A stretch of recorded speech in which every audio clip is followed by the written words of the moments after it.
연착되고 밤늦게 도착을 했는데 일본 항공사에서는 어떠한 서비스도 제공하지 않았습니다. 근데 이거를 한국에서는 항의를 했을 당연한 문제인데 일본 소비자는 이런 한국 서비스에 대해 화를 내지 않고 항의를 하지 않으니까 한국 서비스가 더 이상 여기서 나아가지 않는다고 주장을 합니다. 그러니까 여기서 저자가 말하는 거는 소비자가 현명하게 서비스를 이용해야지 서비스의 질이 높아지게 되고 불편한 비용이나 서비스를 계속해서 참는다면 그 손해는 소비자가 받게 된다는 것입니다. 그리고 그 다음으로 IT에 관한 이야기를 정보통신 산업에 대한 설명을 하게 되는데요. 비즈니스와 IT가 합쳐진 게 IT 컨버전스라고 하고 이게 굉장히 중요하다고 합니다. 그리고 이제 IT 컨버전스라고 할 때는 전산화, 정보화 같은 개념이 있는데 이게 같다고 생각을 하는데 이거는 굉장히 다른 말입니다. 전산화는 원래 있던 거를 컴퓨터가 작업하게 하는 거고 정보화는 원래 있던 거를 싹 다 제거하고 제로 베이스에서 다시 시작하는 걸 정보화라고 합니다. 그래서 여기서 저자는 전산화가 그러니까 원래 있던 걸 컴퓨터로 옮겨놓는 걸 일본이라고 하고 아예 처음부터 다시 시작하는 걸 한국이라고 비유하게 되는데요. 예를 들자면 저희가 전자정부 서비스라는 게 있어요. 그러니까 네이버에서 대한민국 정부라고 치면은 이렇게 전자정부 서비스가 있는데 거기에서 이제 전자정부 서비스 핸드폰을 통해서 주민등록증을 발급할 수 있고 주민등록 등본을 발급할 수 있어요. 근데 이렇게 그냥 주민등록 등본을 발급하는 것을 전산화라고 한다면 그러니까 이걸 일본이라고 한다면 저희는 대한민국은 그러니까 증명서나 그런 걸 발급할 필요가 없는 행정 프로세스를 아예 바꾸는 것 이것을 정보화라는 한국이라고 비유를 하게 됩니다. 여기서 제일 중요한 점은 그러니까 표면적인 약간의 비용을 절감하는 게 아니라 업무 전체를 변경을 해버려서 서비스를 개선하고 혁신적으로 업무 효율을 높이면서 비용을 줄이는 것이 진정한 정보화라고 설명을 하고 있습니다. 그래서 여기는 한국은 혁신이라는 단어를 좋아하고 일본은 개선이라는 말을 좋아한다고 합니다. 근데 여기서 개선이 어떤 거냐면 아주 느리지만 계속해서 꾸준히 개선을 하면서 어느 순간에 고객이 눈치채기도 전에 바뀌었구나 라고 깨닫게 하는 이런 걸 일본에서는 개선이라고 하는 건데 요즘은 사실 디지털 시대에 계속해서 빠르게 패러다임이 바뀌고 있잖아요. 이런 시대에 천천히 차분히 바꾸어가는 그런 개선은 이런 개선이 아날로그 방식이라고 하는데 이런 아날로그 방식은 치명적인 약점이 될 수 있고 대한민국처럼 급진적인 사고방식, 즉 혁신을 얘기하죠. 급진적인 사고방식을 통해서 계속해서 무언가를 바뀌어 나가는 것 그것이 조금 더 딱 들어맞는 디지털 시대에 조금 더 들어맞는 사고방식이라고 주장하고 있습니다. 그게 내용에서 끝인데 여기서 보면은 25페이지에 빨간색 글씨로 뭔가 되어 있어요. 여기서 지금 일본의 아날로그 방식을 비판하고 있잖아요.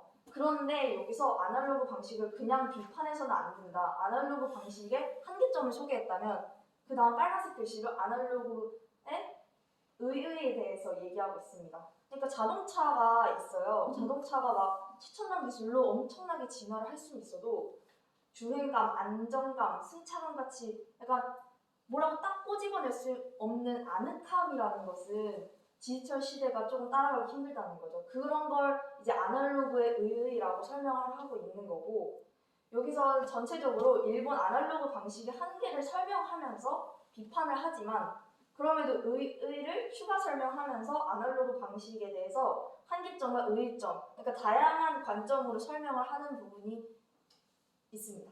근데 제 견해로는 여기서 좀 그 의문점이 드는 게 여기서 저자가 일본이 아날로그 방식을 비판하고 있잖아요. 근데 사실 기술의 발전으로 따져봤을 때 한국이 혁신? 이건 맞아요. 왜냐면 혁신을 통해서 저희가 그만큼 빠르게 발전했으니까. 하지만 일본이 아날로그 방식일까에 대해서 의문점이 생겨요. 일본이 계속해서 그런 천천히 개선을 해가는 아날로그 방식이었다면 지금까지 기술을 도약할 수 있었을까? 라는 생각이 들어요. 그래서 저자가 말하는 일본의 아날로그 방식은 제가 생각했을 때 문화적인 측면에서의 아날로그 방식이고 기술적인 측면에서의 아날로그 방식은 아닌 것 같다라는 게 제 생각입니다. 감사합니다. 잘했습니다.